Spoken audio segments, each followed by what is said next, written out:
Oh, here it goes. Okay, now it's working. Okay, working. Hello, Craig. Hi, how are you? Fine, and you?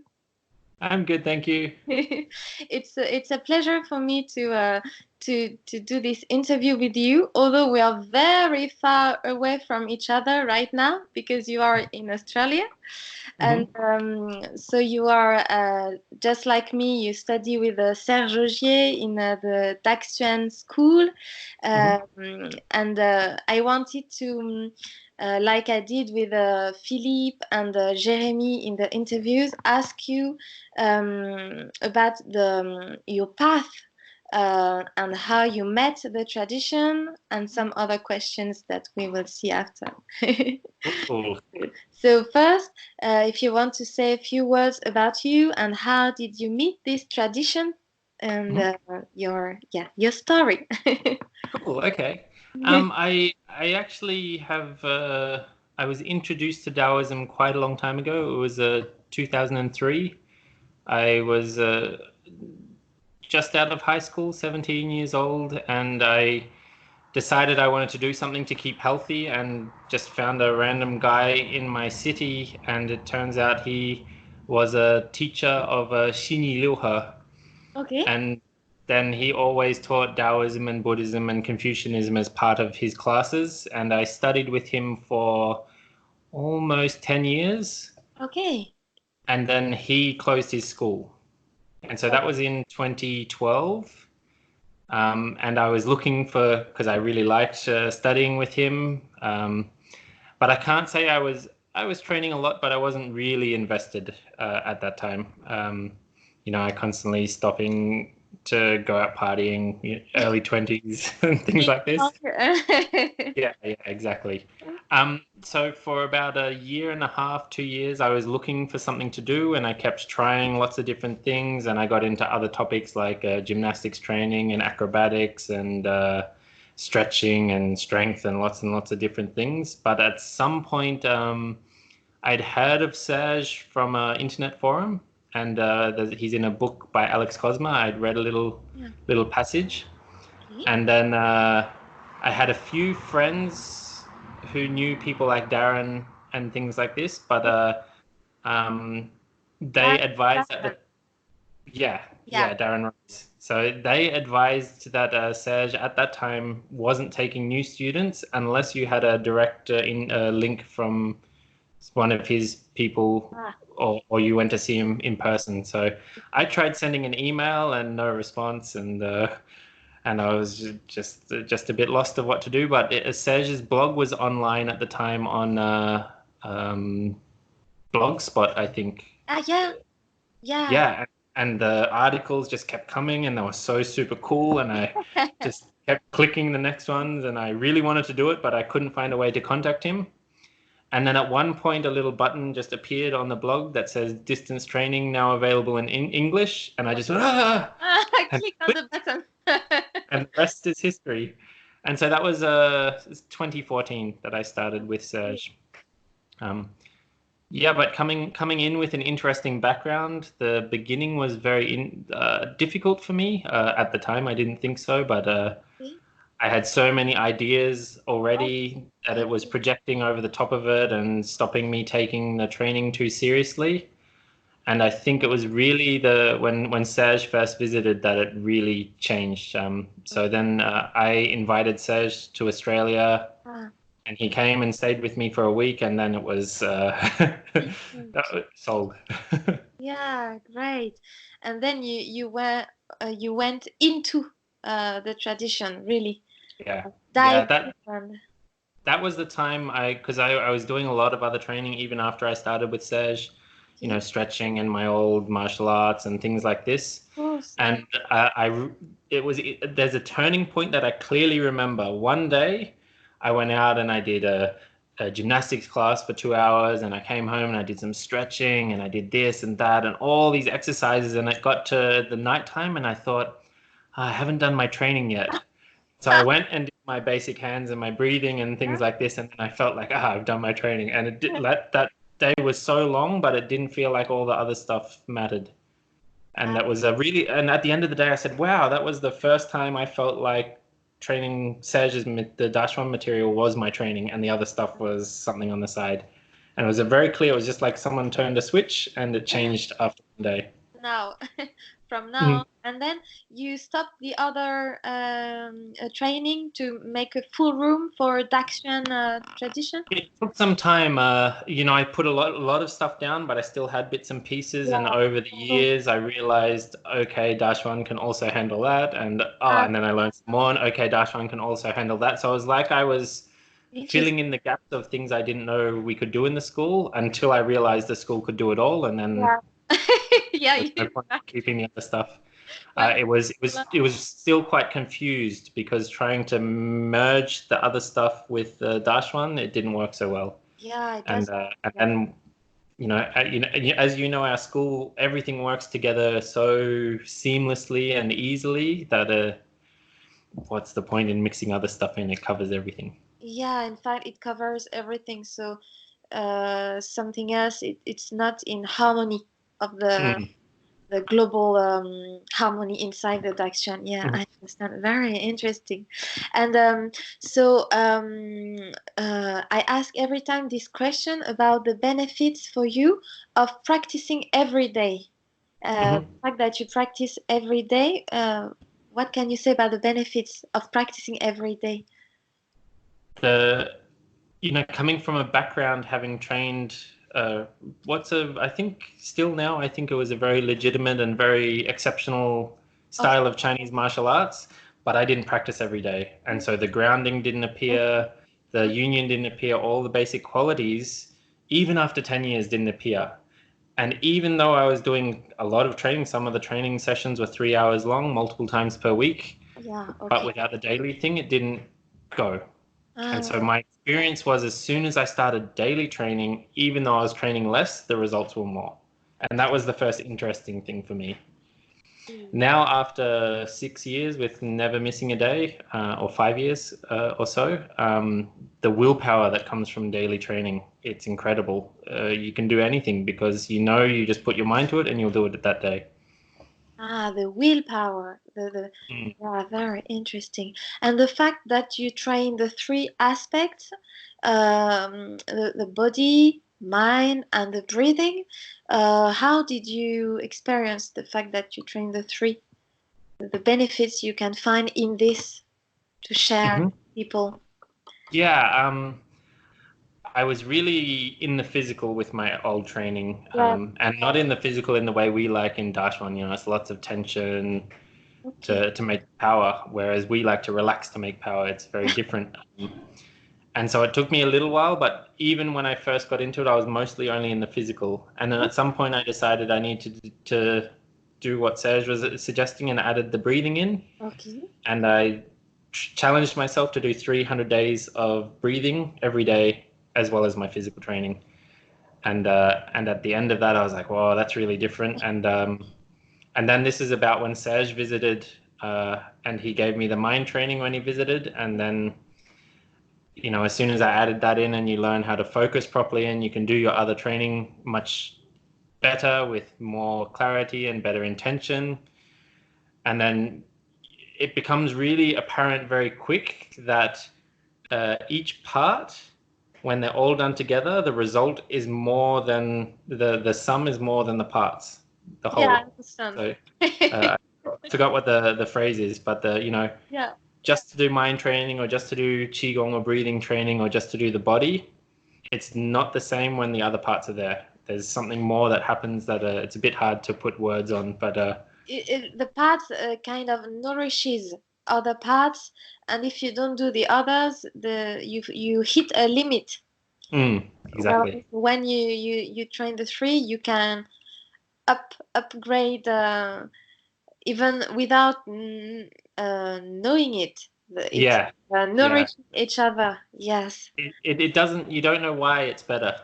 It doesn't make sense, but it's better. And it's really in the experience, it's really apparent when you train these three things.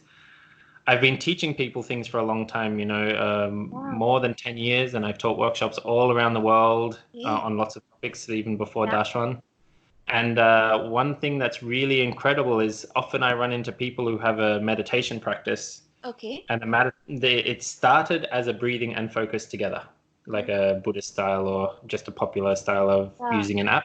Okay. And some of these people would have 10 or 15 years of this kind of practice and still not have a capacity to focus or stay on one topic for a long time. And every time I suggested to them to split it, even though they had all this experience and they did it, man, the changes were amazing. The people reporting back how much it helped them. And even with all that experience, 15 years sometimes the people were doing meditation every day. But just this simple idea of splitting into two more simple parts. It was cool to see it on other people as well when I taught. You're right. We separate this, and in many other, it is not separated. So it's interesting to bring that way of doing, and you can go further in each. Exactly.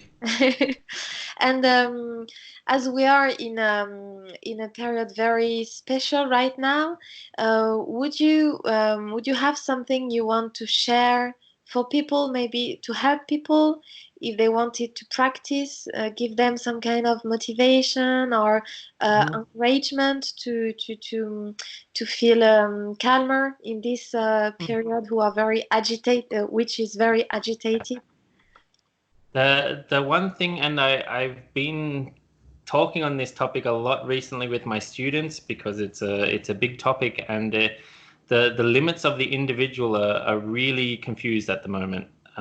People are not sure what's the things they like and what are the things their friends like, and social media has so much influence on taking our personal judgments and our personal likes and dislikes and messing them up, and we get unsure about ourselves and unsure about our limits. Okay. And then our limits become clear and we just go with the group because of peer pressure, and we follow along just because the other says so. And what I found is the more the people, all of our basic training, like the basic hands and the Dao unit, really makes the limits really defined and clear. Yeah. And I've seen over and over again that the people who train this simple basic stuff that tells you the limits, this is up and down, this is left and right, this is forward and backwards, here's where my back is, here's where my feet are. It's so simple, but it's unassuming, but it gives you this clarity of who I am. And then you can relax because you know it's you and not the other.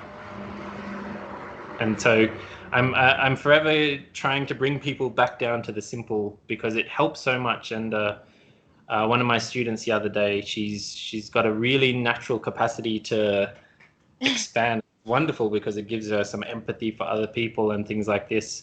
But something goes wrong in the world and it shakes her around a lot. And she used to try and go to meditation courses like Vipassana retreats or something to deal with this. Okay. And I said, actually, that's going to make the problem worse. Why don't you try doing your Dao Yin and your physical and set the limits? Yeah. And she tried. She's like, oh my God, the relief. It was a 15-minute session and she'd settled right down again. Whereas hours and hours of meditation, it was still crazy. So it's been really interesting to see that the importance of the limits and the simplicity and bringing it back down. That's very interesting what you say about keeping it simple. Mm-hmm. And back to basics. It often now, as you say, we go very in bubbles mm-hmm. with the medias and everything, and we need to refocus inside. Mm-hmm. It's very interesting. And everyone wants to go straight to the enlightenment and the end, and come back. Let's just work. We need to know up and down and forward and backwards before we can do that. So have the limits clear, and then the unlimited is really nice to explore. Yeah, wow, very interesting. Thank you, Craig. And I know now you have, because you were traveling and teaching outside, and right now we are in March 2020 and we are inside. You are doing some online things. You are adapting your way of working right now, I think. Yep, I've had about half of my work online before, so I'm in a very lucky position where I have all the back end and all the facilities to do it very easily. Okay. I've been teaching things online for about 4 years now, and so now I'm just taking the rest and putting it there.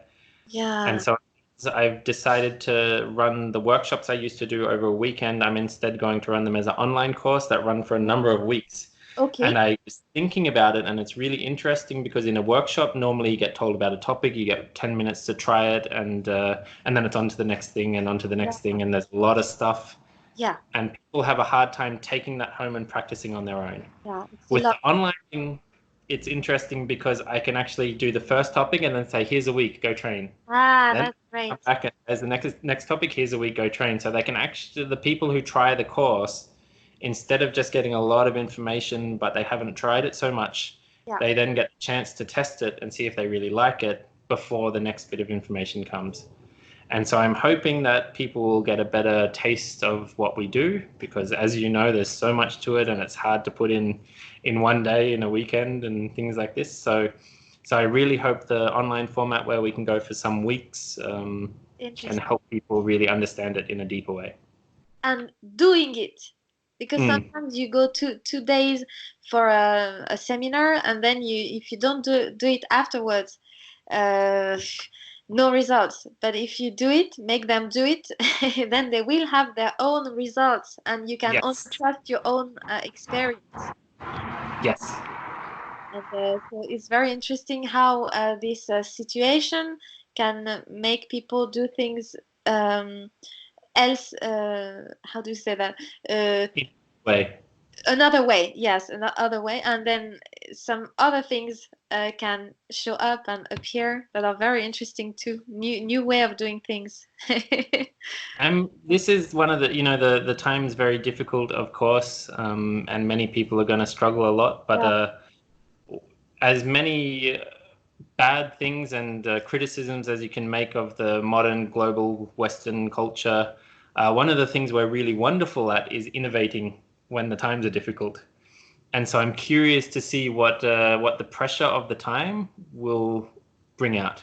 Like you said, these new ways of doing things that no one could have possibly thought about without the little bit of pressure from the world. And it's nice to keep this in mind when it's hard, because if it's just hard, it's too hard. Yeah, especially also in Australia, you've had months of fires, and so you know a lot about the difficult times on the planet. And as you said, if there were no new ways, innovation, we wouldn't be talking, and you would be studying with the Serge. So it's very good that we have these technologies right now, and sometimes, and we can say we are more connected, although we are sometimes very far away, thanks to this the social medias and many things. It has also some good and some interest into it. It's been really amazing. For the people watching, we have a school newsletter that comes out every month or so, and I wrote a little piece about this last newsletter because I've been in Australia. I've only ever got to see Serge something like 7 or 8 times in person in 6 years. And all the rest is by, like a Skype call and email and videos that he sends me. And the results, like people who say you need to be in person to train, it's not true. All you need to do is do the practices. You need to train to train. Yeah, but the distance has not hampered me at all, and in fact there's a positive, because I don't have the school there to rely on, and I've had to really try and understand it myself. And that actually has produced, again, the pressure of not having a teacher to always go to and senior students to just, hey, what about this? I've had to sit there and work on it for maybe weeks or months sometimes to try and understand it. And the interesting thing is I've come to some understandings that some other people in the school are really surprised by. And that's like, oh, that's like, sure, I don't have the benefit of being next to all the people, but there's always something else that comes from the pressure. Yeah, and from the study, and the fact that you really dived in at one point, and you made a choice. It's very interesting. Although it was from far away, it's a kind of trust also. And but also you trust because you saw the benefits, as you said. At one point, you really saw it was appealing because it was working. Yeah, this is what I like about our school. We don't have the just believe us. Yeah. And then you have to go like this. Of course, yeah, of course, in the start, you have to trust that the exercises might do something and might have an effect because Yeah. you don't know until you do them, of course. But then at some point it works, like they say. And Yeah. then at one point you have the experience yourself. You don't need to rely on a story or an old book or some old text. And you do it for yourself. And then it's like, wow, that's, you know, there's something about the trust in doing it for yourself that just makes it a more and more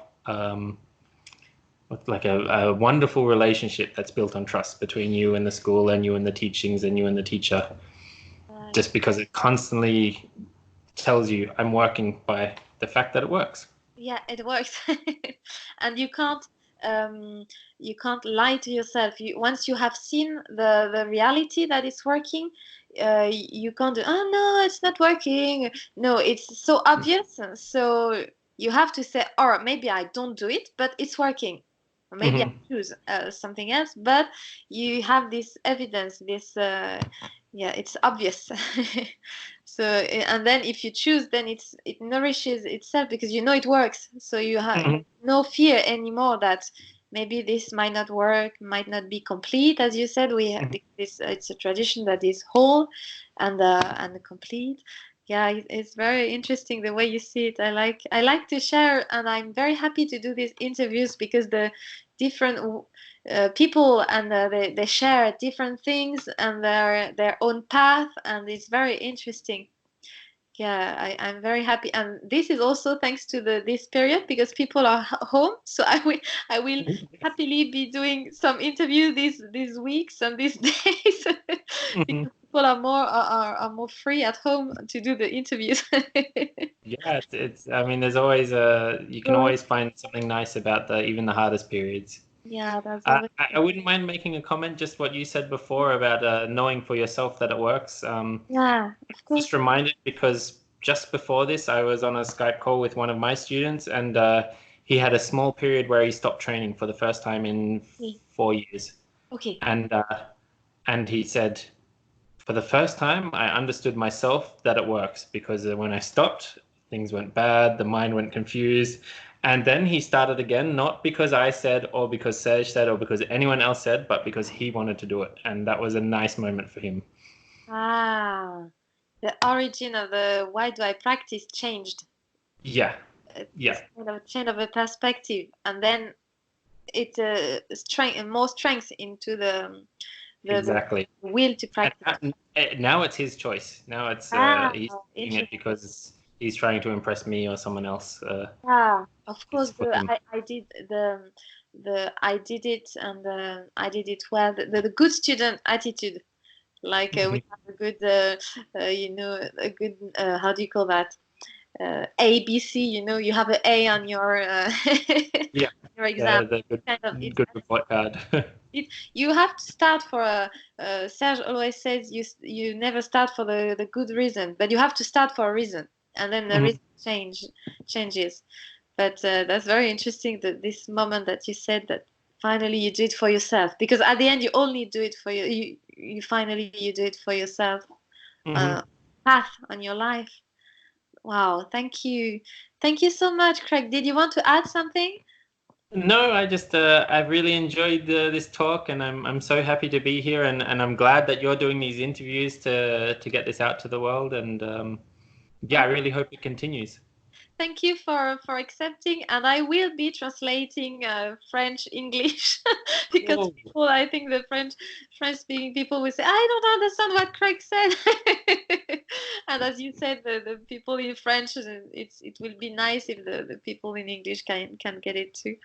It's my way of sharing, and also I think right now sometimes people feel lost and feel bad also because many things are happening, so it's interesting to give them some light and that there are some tools and some things you can do for yourself to feel better, think better, and breathe better, and handle the emotions and everything. And I think we have these tools, so it's time to share the tools. And I know you have a YouTube also. People can go and check, see the way you teach, the way you explain. You have a YouTube, right?